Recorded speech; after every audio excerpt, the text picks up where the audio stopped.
tout de suite l'hôpital, on va vous enlever le rein parce que vous avez une tumeur maligne sur le rein droit. Et moi, j'ai eu une joie.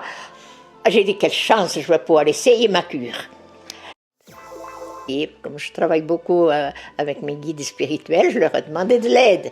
Je leur ai dit, vous là-haut qui pouvez tout, s'il vous plaît, trouvez-moi la solution. Je ne veux pas laisser mourir cette recette. Je veux. Eh bien, ils ont trouvé la solution. C'est moi qui ai eu la tumeur dans les reins. Une première cure de 3 semaines, j'attends une semaine, je fais à la fin de la deuxième, j'ai déjà plus mal. Je tourne chez le docteur, puis il me dit, oh, cette fois, vous ne direz pas que vous n'avez pas le temps. C'est tout de suite l'hôpital, on va vous enlever le rein parce que vous avez une tumeur maligne qui est sur le rein droit. Et moi, j'ai eu une joie. J'ai dit, quelle chance, je vais pouvoir essayer ma cure.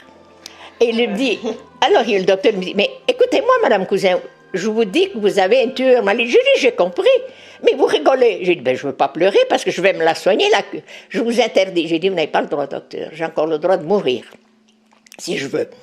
Alors, il me dit, mais vous êtes inconsciente. J'ai dit, ça fait rien, ça n'a pas d'importance.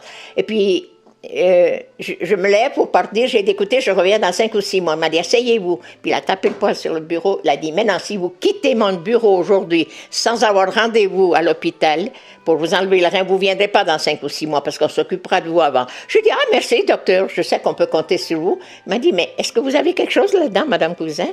J'ai dit, non, pas grand-chose, j'emploie le peu que j'ai. Il m'a dit, je vous répète, vous avez une tumeur maligne et continuez de rigoler. J'ai dit, ben, on verra bien. Et puis je suis partie. Il m'a dit, je ne prends pas de responsabilité, mais vous êtes inconsciente. Et puis j'ai fait la cure. Quand je suis revenue 6 mois après, parce qu'il a fallu faire les teintures mères et tout, il me dit, il était tout surpris, puis il me dit, ben, vous êtes encore là, vous? J'ai dit, oui, puis je vais bien. Il m'a dit, c'est ce qu'on verra. À la sortie de la radio, il me dit, c'est incroyable, c'est pas possible. J'ai dit, qu'est-ce que vous dites incroyable? Il n'y a plus rien, mais on ne saura jamais si elle était bénigne ou maligne. Je dis, je m'en fous qu'il avait raison. Elle est loin, elle est loin. Et c'est comme ça que j'ai pu découvrir, et après on a mis au point la cure que je fais chaque printemps et chaque automne. Incroyable, incroyable. Ça met un boost à toutes les personnes qui vont entendre ça.